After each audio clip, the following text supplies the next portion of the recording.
Qantas has revealed it expects to resume international travel to and from Australia on December 18, but there are several conditions involved, as you'd expect. Aviation and travel expert James Wilkinson joins me now. Wilco, hello to you. Now, the routes, let's talk about them first. Which ones are Qantas bringing back first? Great to see you, Michael. Yeah, Qantas announcing December 18th when the flights take off. We're looking at London via Singapore at the moment, and Los Angeles and Vancouver as well. I think one of the most exciting ones about that is what's going to happen straight away afterwards. You've got Tokyo, Fiji, Honolulu all coming online pretty quick. It gives you an indication, Michael, doesn't it, which countries we're going to see in the green lanes fairly soon. Canada, one of them. Canada just actually released its entry requirements at the moment, and that is just basically 2 shots of the vaccine at least 14 days out from travel. So we are seeing a few requirements now of what can happen. Qantas going year-round to Canada, which is really exciting. I think our ski season in Whistler could be quite on the cards this year. And Air Canada are also launching on the 17th of December Sydney flights again out of Vancouver. So Canada have done a very good job during the pandemic, as we know, and we also know Australia's been watching Canada very closely. So Canada's entry requirements might be fairly similar to Australia's. I'm thinking also of family reunions here, though, too, Wilco, and that's probably the most important thing before people jetting off for holidays, and there's a lot of Australians and expats living in Canada as well. What does this all mean for family reunions? Does it make it a realistic thing for Christmas time? Yeah, I think it is. I think, Michael, the only issue that we know at the moment is what happens for returning Australians, and there's some 40,000 around the world who want to get back home.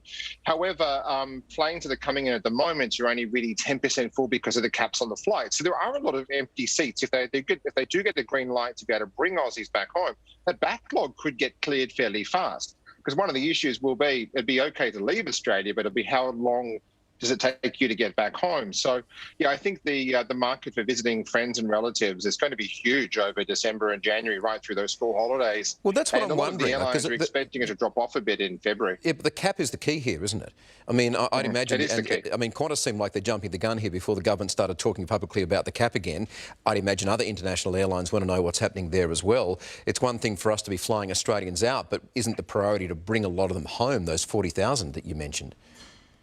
Yeah, it is a huge priority, Michael. We know that Singapore Airlines, we're just today talking about, some of their flights have got 25 people on them coming in, and that's 10% of what these 777s and Dreamliners and A350s can handle. So the number one priority will be the cap, but maybe we might see Aussies coming home before leisure travel starts up again. Maybe that's something the government's thinking about. But I think it is going to annoy a lot of people around the world who do want to come home, that people can go overseas for a holiday before they're allowed to come back into Australia, even quarantine-free. Well, it goes to their line that they're being treated like refugees, so it's a major problem that the government's still yet to properly address. Now, you've also been speaking with other international airlines about Australian travel.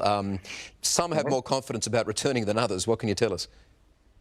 Yeah, some are quite confident. We know Air Canada, we mentioned them before, Michael. They're going to be coming back from December 17 with a 777. We also know that airlines like Singapore Airlines, while they did flag that there are issues at the moment with caps not returning Aussies, they've got planes ready to go. They're flying double daily into Sydney, for example. So we know they're going to be flying.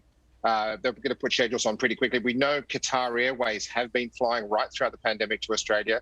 There's a FIFA World Cup next year, Michael, as we know, in Qatar. They're very keen to see how they can get flights happening very soon. Don't forget, they're a major transit port, as we know, through into Europe. So a lot of those countries in Europe will be on that green list, Michael, though, as well. We look at sort of the UK, but also think about countries like France, Italy, Switzerland, which will be on a list with Australia very soon. So they're going to be happening. And also America, there's a lot of flights. Delta are daily at the moment. United are double daily out of California. So California, we're expecting to be huge, given there's already 4 airlines flying at the moment between California and Australia. Yeah.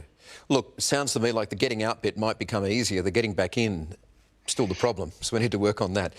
Really interesting, though. Things are moving. There's no doubt about that. James Wilkinson, thank you.